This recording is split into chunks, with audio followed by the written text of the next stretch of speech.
Hello and welcome to Mindful Living, where we explore the art of living with the intention, balance, and inner peace.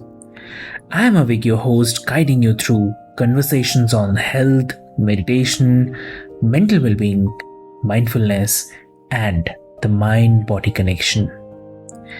Each episode features expert insights to help you grow, heal, and thrive. So, take a deep breath, relax, and join us on this journey to a more mindful and fulfilling life. So, let's get started.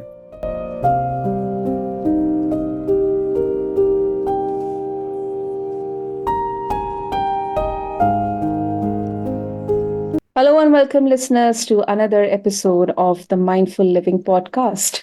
I'm your host, Sana, and today we have a very special guest joining with us, a strength and mindset coach with nearly 15 years of experience.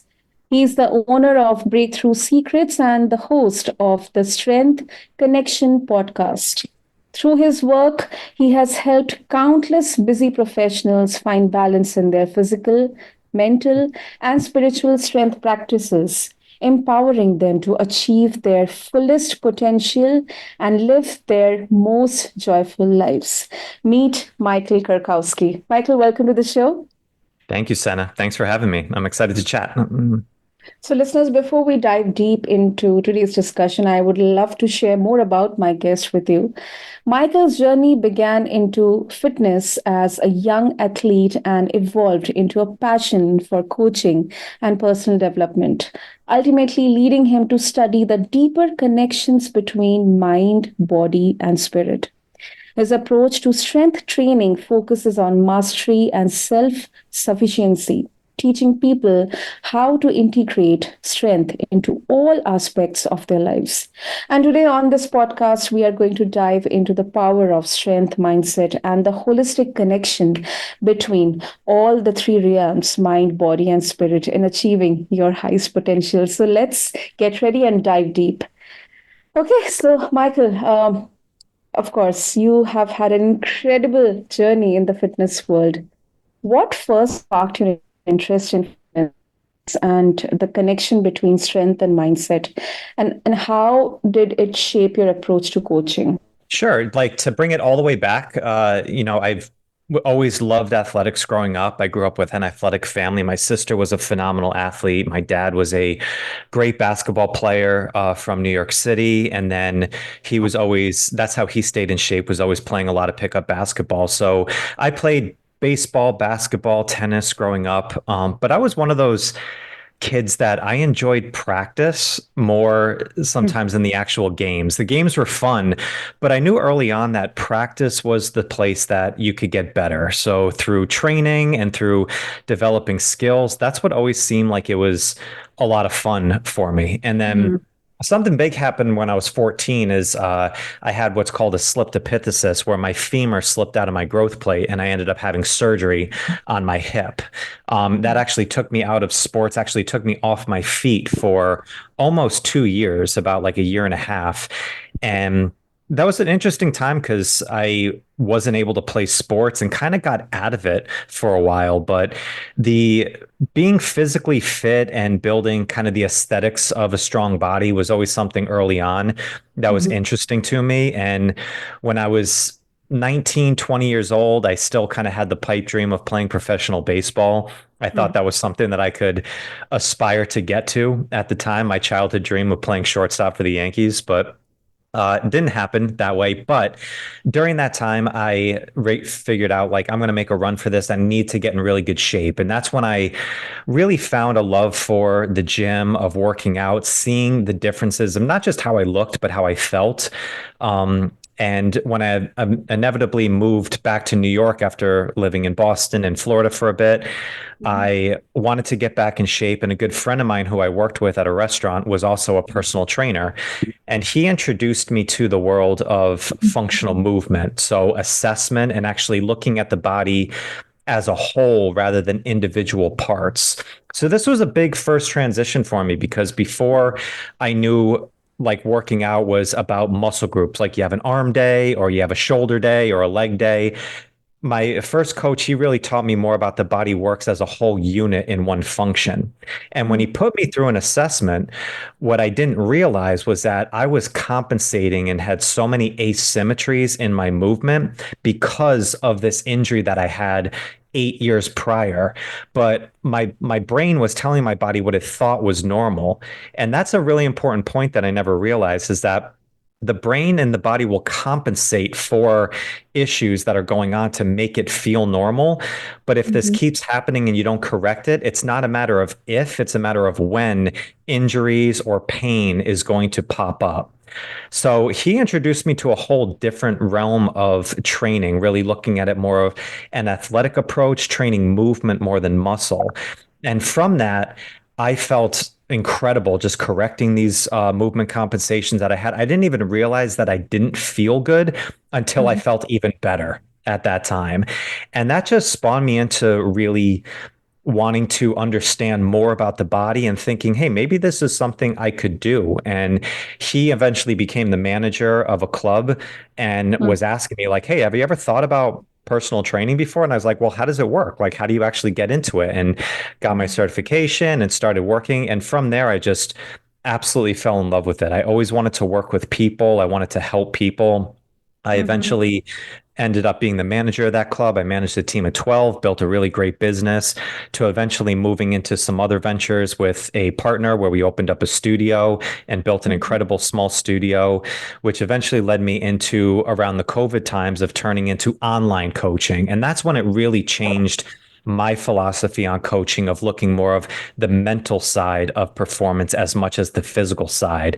Till eventually 3 years ago, I opened up my own business from scratch, which is Breakthrough Secrets, and where I work with people right now on connecting the physical side and the mental side of performance together.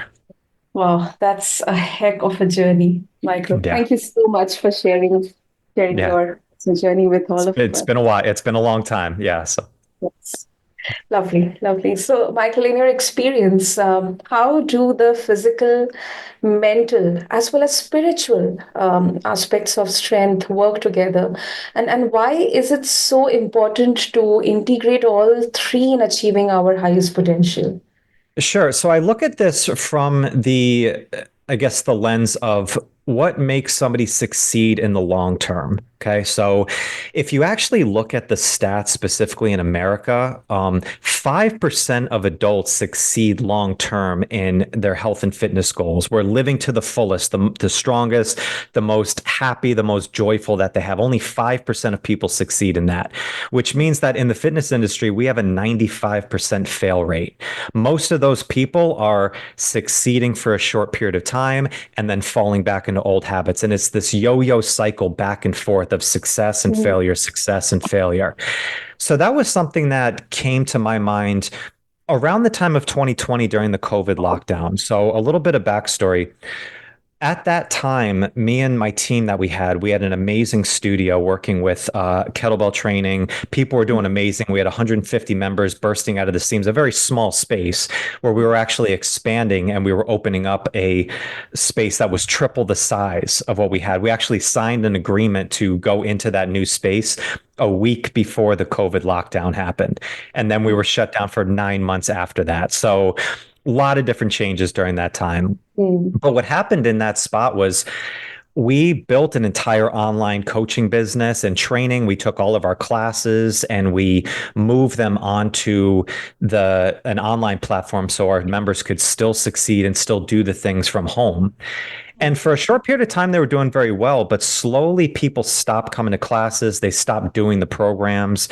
And as we were reaching out to people and trying to connect with them, asking, how are they doing? How's their spirits? What's going on? Like, what are you struggling with? An answer that I got a lot, Senna, kind of shocked me, which where they said, I don't feel like I know what I'm doing if you're not there. And that was an interesting answer to me. And what I realized after digging into this more is when we were in front of people and we were telling people exactly what to do, exactly what plan to follow, people were doing very good. But as soon as you removed us out of the equation, people felt like they didn't know what to do and how to succeed in these difficult times that were happening. So I realized as much as we were helping people, we were also subconsciously enabling people at the same time. And talking to friends who are also trainers and worked with clients, a lot of people are going through the same process and the same system. So what I realized was that the mental side and the story that we tell ourselves is vitally important to the long-term success of physical health. And I remember I thought of this for a while of asking different people on my podcast, what is the definition of a strong mindset? We hear that all the time, but what does it actually mean? And Mark England had the most succinct definition to it. He says it's the story that we tell ourselves. And what I realized with this is that most people, when we want to make a change in our physical appearance or physical health, we're very good at jumpstarting and going into a new program. But if we don't change the story of how we're actually talking to ourselves and what we believe that we can achieve, it's not a matter of if, it's a matter of when we fall back into old habits. So you've heard this probably all the time. Somebody maybe is on a weight loss journey and they want to lose 50 pounds and they're 10 pounds down and someone's like, oh my God, you're 10 pounds down. That's great. Like, that's awesome. You're on a good track. And the first thing out of their mouth often is, well, I've still got a long way to go. Or it's like, well, yeah, it's not where I want to be yet. We don't think of that phrase as like a really important thing, but subconsciously what we're telling ourselves is we still haven't removed the identity that we said that of who we are before, and we're not going into a new identity. So eventually this catches up to us all the time. So if you don't look at how to change the story that you're telling yourself at the same time as you're doing all the physical changes of programming, of nutrition, of meditation, whatever it is, if you don't look at the other side too, you're at best going to be the strongest version of your limited self. So this is when I created the 4 pillars of mastery with my community. It's recovery, discovery, creation, and mastery. So before we get to discovery, which is what is the things that we need to add into our life, a new training program, a new nutrition plan, a new walking program, whatever it is that we're doing to add in to make changes, if we don't look at the first pillar first, which is recovery, removing the things that don't serve us anymore of our old identity, then eventually we're going to hit that, we're going to hit that block. And that's where most people get to. Most people succeed for 3 to 6 months and do very well, and then fall back 6 months to 2 years afterwards. So if you look at it too, in most fitness and most of the things you see in fitness, it's a 30-day challenge. It's a 75 hard program. It's a short-term based program. But eventually what happens after that? You got a lot of life to live afterwards. The sun still comes up afterwards. We don't talk about the 6-year program or the 5-year program down the line. We only focus on 30-day program, 6-week challenges.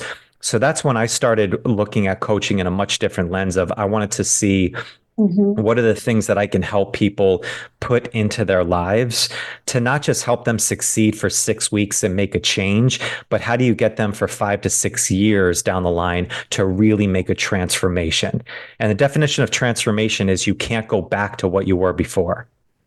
Wow. Wow, Michael. First of all, very well explained. And secondly, your observations are really, really very sharp and very logical. And this has to be, the awareness has to be spread around this entire concept of longevity, long-term success, not just 30 days or 60 days or 90 days. So this is really path-breaking, Michael. Thank you.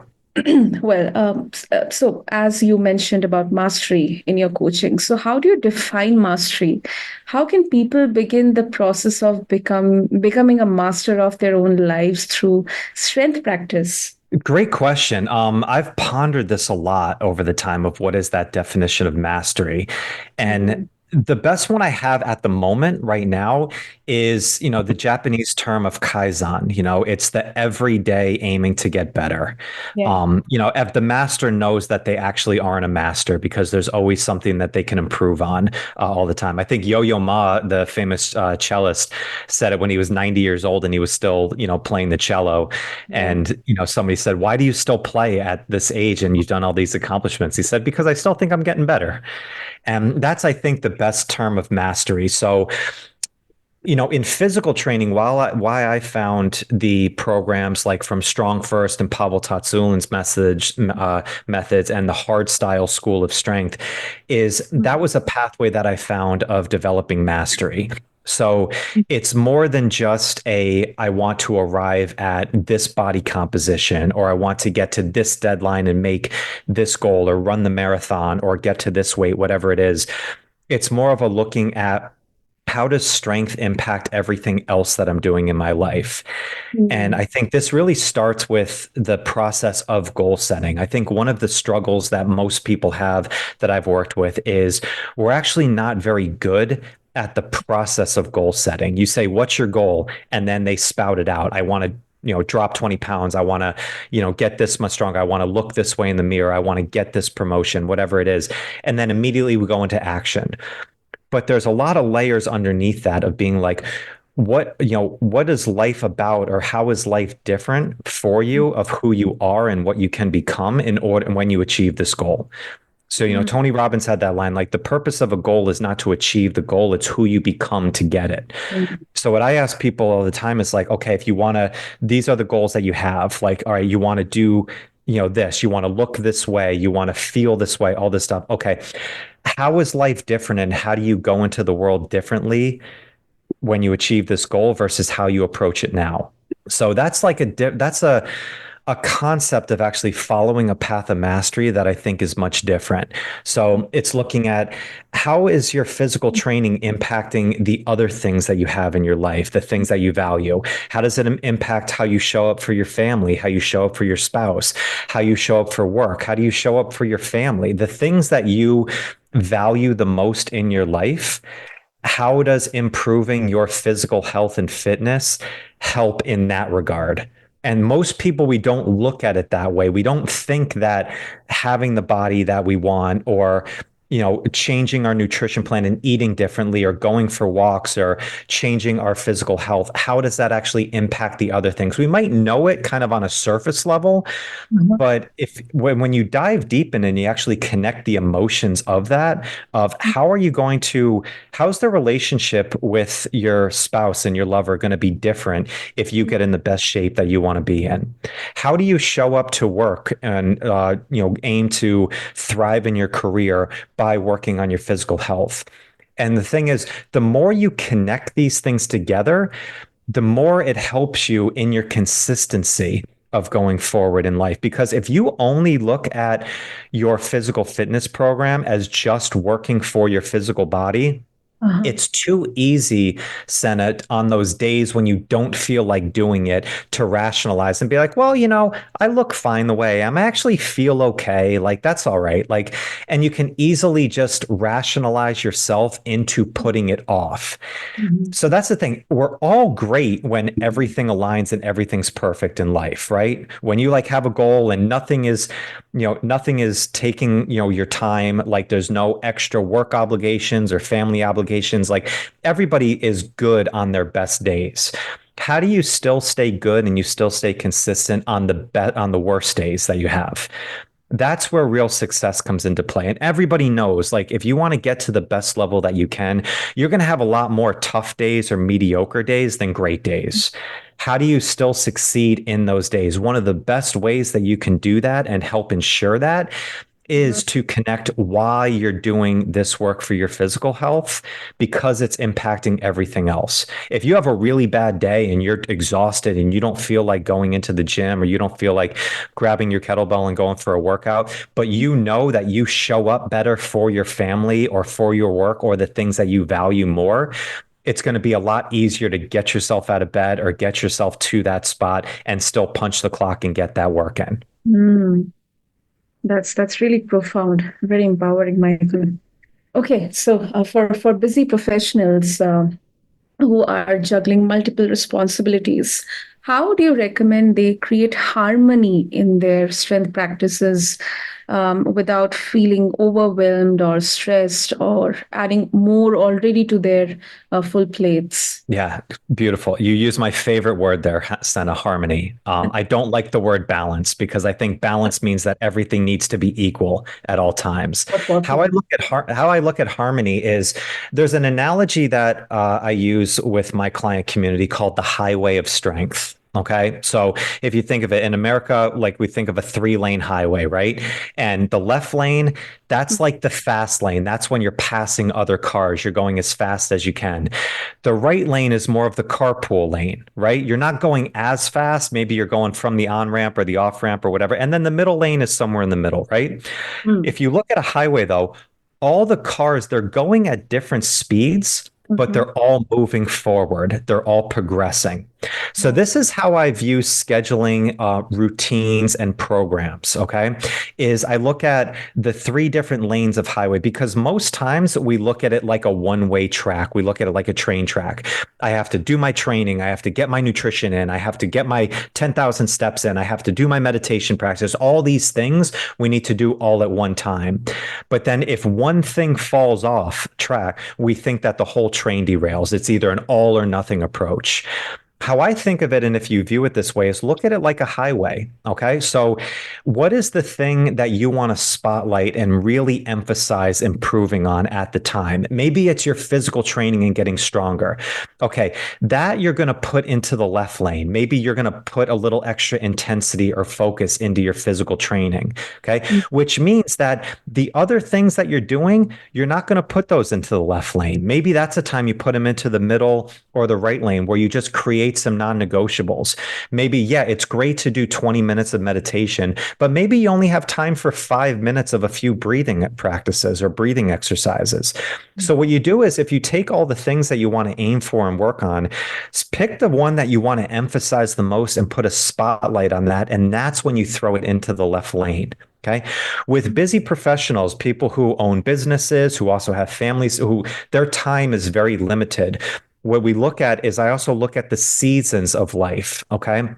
During the holiday season, it might not be a time where you're really trying to push and be really aggressive in your physical health or making a lot of progress. That might Mhm. be a time that you need to just look at what's the minimum effective dose and aggressively maintain these things. It's going into the right lane. Maybe you have a period of time where things are humming along and you got a little bit more open time, also a little bit more mental free space. That's a time when you can, all right, we're going to try and push and maximize some progress in some areas here. But if you Mhm. look at it this way and you break this down into it and find the harmony of what we want to emphasize at one time, what you do then is then if you only focus on one thing at a time and you do that 100%, not only are you going to make really good progress, but you're also training yourself and your subconscious mind that when you say you're going to do something, you do it. And this is a big point that I want to emphasize with you, Senna, is 80% of people, adults specifically, don't believe that they can achieve all the goals that they set out for themselves.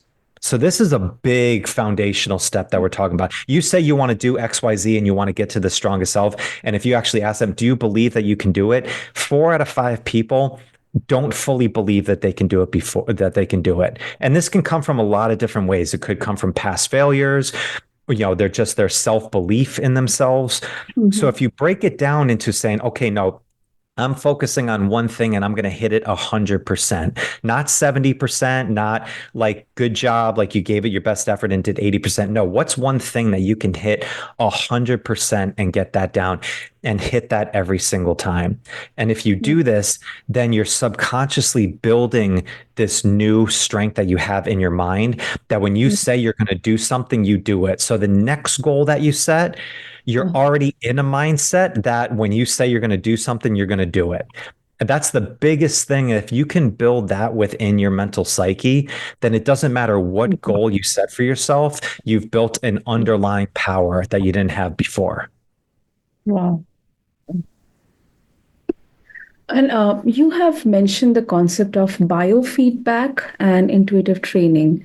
So, can you explain what that means and how it helps people become more connected to their bodies and their personal strength journeys? Sure. Yeah. So there's some people that I know who are much smarter on biofeedback than I am. And I usually refer to them. Guys like Adam Glass and Frankie Ferris, who wrote the biofeedback solution program. Essentially, on the physical side, is our body is telling us what it needs at all times. So on the physical side of training, I think of it as going into a workout, asking your body a question rather than giving it the answer. Okay. And there's some intuitive approaches and some things you can do with range of motion and, strength feedback that you can do with it. But on a little bit more of a holistic approach, the third pillar that I talked about from the four pillars, that is creation. So once you find your recovery and your discovery and you get very good at that, Mhm, eventually the next step towards mastery, this gets into creation where you don't just blindly follow a structure anymore. You actually mhm, delve into developing the skill of intuition more than you do just blindly following a program. So I think this is a big step for a lot of people that we don't get to, is we're very good at following programs, Senna. Okay. You can follow this program and then you jump to the next one, then you jump to the next one, jump to the next one, all this stuff. And this is why people program hop all the time. They go to Orange Theory and then they do 75 hard and then they do keto. It's like the next program is the best one. Eventually you have to get to a point where what is best for you at that time. Okay. And if you can do this specifically for people who are entrepreneurs, who are busy professionals, where your schedule might be very unstructured, things jump into your schedule at all different times.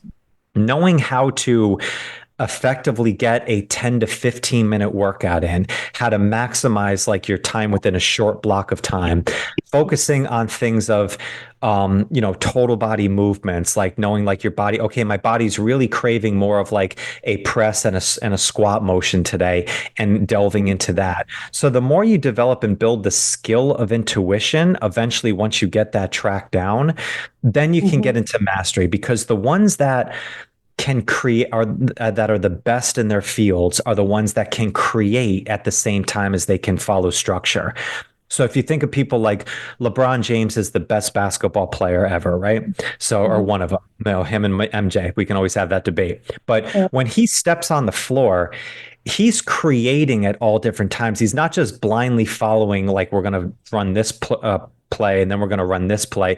He's looking at everything because of the experience that he has. And then he's creating on the fly in order to do the best that he can to score a point. Okay. Yes, He yes. first developed and built that structure by doing all the fundamental steps. But if eventually to get to become a master, is you have to figure out what is the best path individually for you. You can't just blindly follow another person's program again. So this is a point with my clients where they get to a point where they're a lot of times leading their own program. We're giving them a structure of like, you're going to follow like these parameters and don't go outside of it.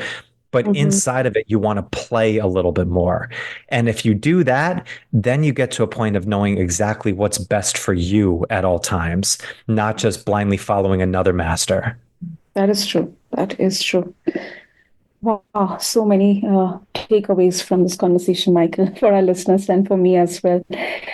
Let's move to the time during COVID lockdown. You noticed, as you mentioned in the initial your journey into the fitness world, and how you adapted to the situations and conditions, prevailing conditions. You noticed a disconnect between traditional coaching methods and what people really needed for long-term success. Mhm. So if you want to summarize, what were some of the key shifts you made in your approach, and what were the responses of your clients? So the biggest change that I made was spent a lot more time talking to the individual about their life than it is just what they want to accomplish. Okay. Mm, Um, Introspection and like going into other areas of life, it's not an easy thing. And mm, most times, like, people come in, if they have a fitness goal, we want to focus on fitness. But mm, again, knowing that if you just focus on one area and not connect it with the mind and the spirit as well. And the spirit's a big word, Senna. It's like it could be God, it could be the universe, it could be a just a bigger sense of self on there. We know we can all feel like there's a bigger thing there, and that's, up for debate in a lot of different areas. But if you don't connect these other areas with the body and the physical side, then eventually it's going to fall off track. And so what I did is I connected an approach with people. We're saying, like, we're just going to have a conversation first. Like, we're going to go into, okay, what is the goals you want to accomplish? But also, where's been the fallouts or the struggles that you've had before? Like you've tried this before numerous times. Why has it failed before? When did it fail before? What happened during that time? What are you going to do this time differently? Because so many of us, we just think we're going to go back to the things that we thought we found success with before and then follow the same type of structure from there. So I, bring people in and I look at all the different areas of life and it's just say, okay, well, how is it going to impact this? How is it going to impact this? So that's, I guess, the biggest approach to coaching that I found from it. Personally, the big difference that I started working on more is spending time in silence, spending time in introspection. So doing things like journaling practices, actually just getting thoughts out of our head, eliminating anxiety of those things, just allowing myself to explore the thoughts that I had without judgment. That was where I found some of the best ideas and some of these real answers that I was looking for. So I encourage a lot of people I work with to spend 10, 15 minutes a day just getting their thoughts out on paper.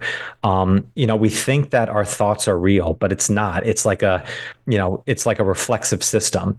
And the unfortunate thing is that 60,000 thoughts a day, 80% of them are negative and they're repetitive. So if we keep focusing on that same cycle over and over again, it doesn't matter how many things we implement into our life. If we don't recover and remove the things that have held us back before, we're eventually going to get at a stalemate and we're going to get at a crossroads. So I turn away a lot more people than I actually sign on to work with me, just because I know that some people aren't ready. Some people want to just jump into, some discovery and just kind of push themselves. And that's fine. There's great programs out there to do it, but I'm not interested in short-term fixes and changes. I'm looking to help people with long-term transformation because I know that's ultimately where the gold is. And most people don't go down that journey, but I think the juice is worth the squeeze. Superb, superb. And of course, as you know, we always have seen our guests conveying this message. Self-care, self-prioritization is the first thing they should do, irrespective of their coaching or helping others. They should help themselves first, and then obviously they can be in a position to help others as well. So that is really great, Michael. And before we wrap up, mindset plays a huge role in everything we do, as you very well explained in the last question. So, how do you coach clients to develop a strong, resilient mindset? And what are some common mental barriers you help them overcome? So, best practices that we start with on here is bookending the day.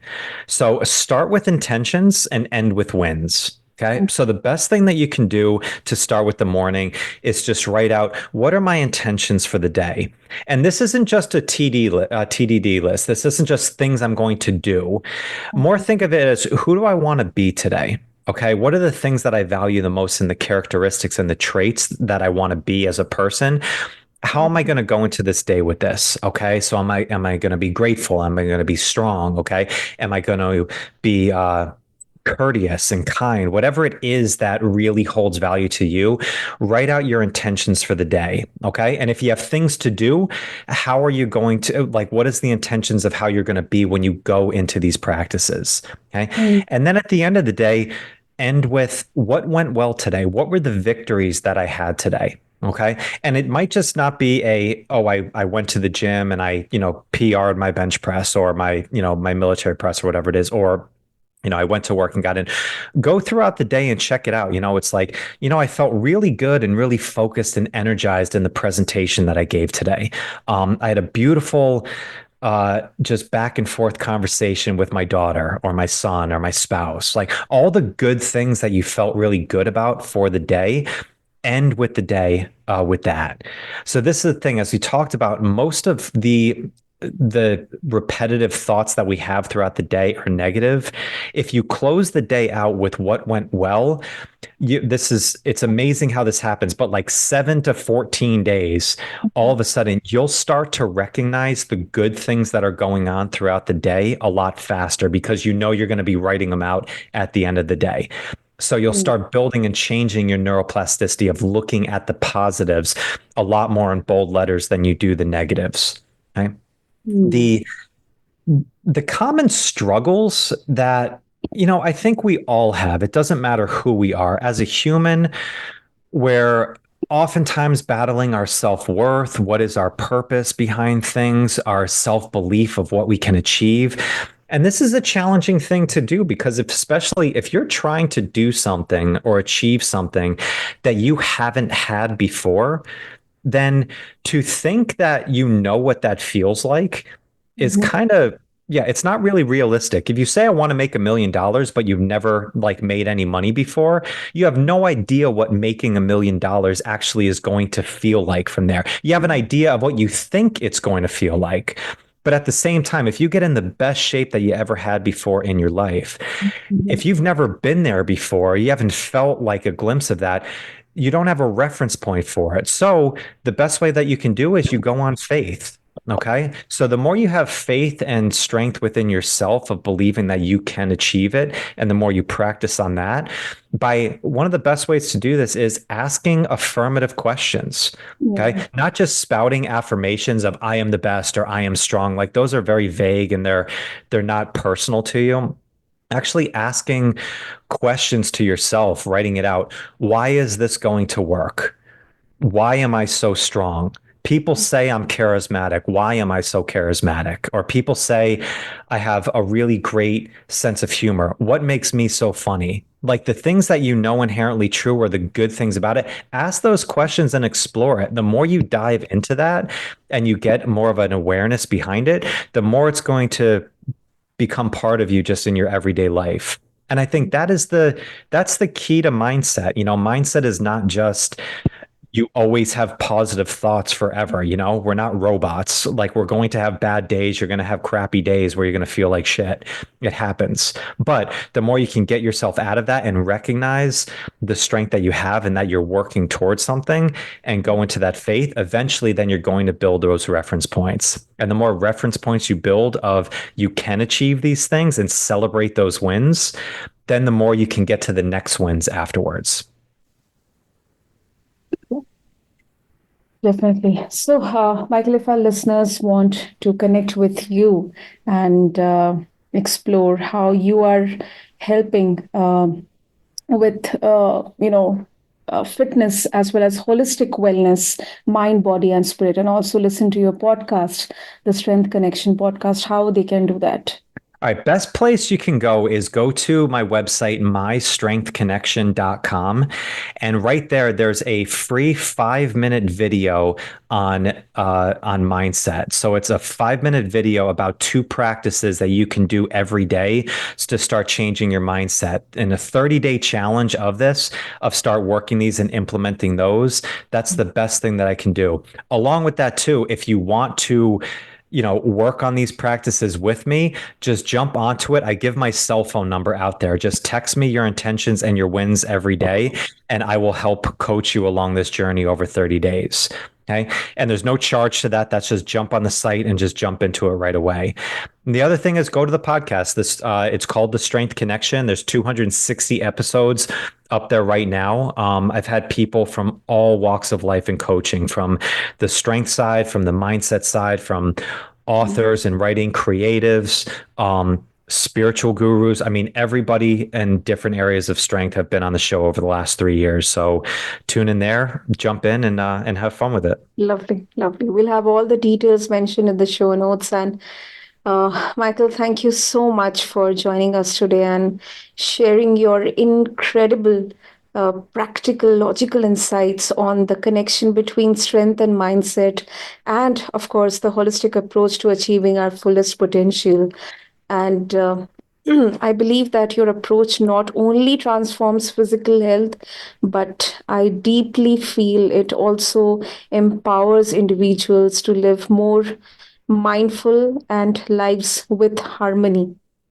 So, Thank you. thank you so much for coming on the show. Thank you very much. Grateful that you had me. And for our listeners, if you'd like to learn more about Michael's work or dive deeper into the world of strength and mindset, be sure to check out the show notes along with this episode on your favorite podcast platform. Until next time, this is your host, Sana, reminding you to live with intention, embrace your strength, and continue your journey toward mindful living.